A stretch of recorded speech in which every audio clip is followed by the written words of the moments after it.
Today I want to talk to you about organization, but specifically organizing your Google Drive, because most of us use Google Drive, but a lot of us just don't have it really organized, so we can't find things. Or if we hire someone and they need to come in and find something, and now you have to actually go find it for them and send it to them, and then we have complete and utter chaos. Who can relate? So I am Kara Lee Galt, and I am an ADHD business and productivity mentor.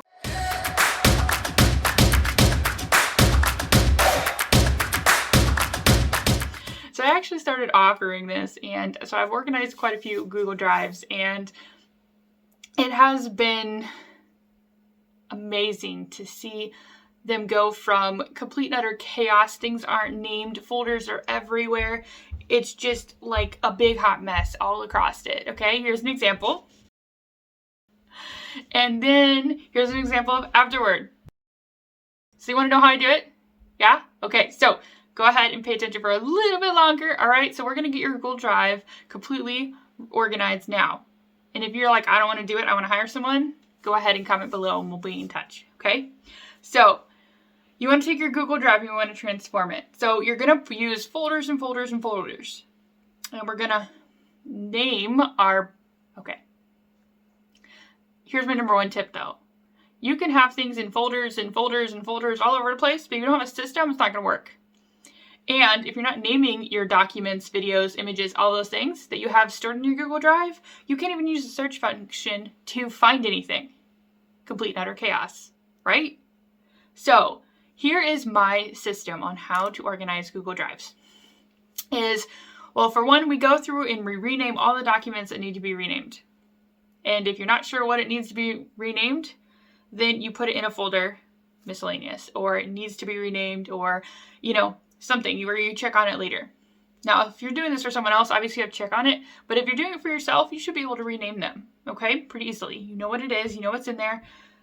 If not, put it in a folder that says needs to be renamed, all right?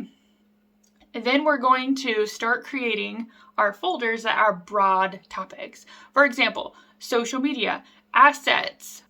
So then we end up naming our broad folders, okay? So it's broad folders, then we narrow it down a little bit inside of that broad folder, and then we narrow it down some more. Sometimes it's 2 and 3 are combined, and then we have our specific documents and videos, assets, all those things, okay, inside of that. So a few examples of a broad topic might be clients, it might be assets, it might be social media, maybe some financial information, maybe some mentorship program information. I always have a miscellaneous folder as well where I'm like, I don't know where this goes, so we're just going to toss it in here for now and then maybe move it later. All right, so those are some broad topics. And then you can go inside of that folder and then you narrow it down. What are some things that need to go inside of there? So example, I'm going to use social media because so everyone has this, okay?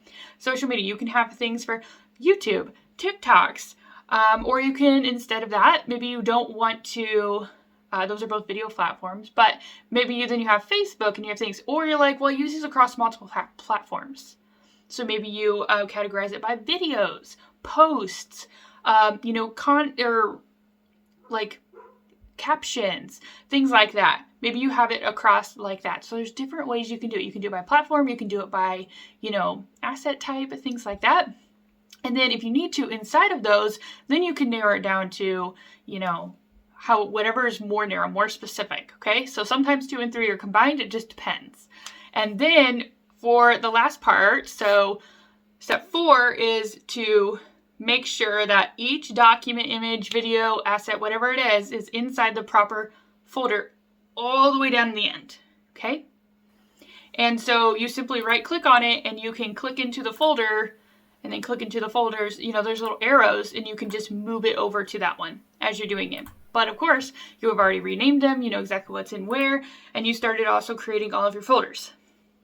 So I hope that was incredibly helpful for you to be able to kind of see how you can organize your Google Drive without feeling super overwhelmed and without, having to hire someone, unless that's something that you want to do. Sometimes, tedious tasks like organizing things, especially after it's been already out of control and overwhelming, is something that you don't want to deal with, but you want to be able to learn how to do it in the future properly, so you can hire someone to clean it all up for you, set up the system, explain the system to you, and then you continue the system moving forward, and you don't have to hire someone to do it again.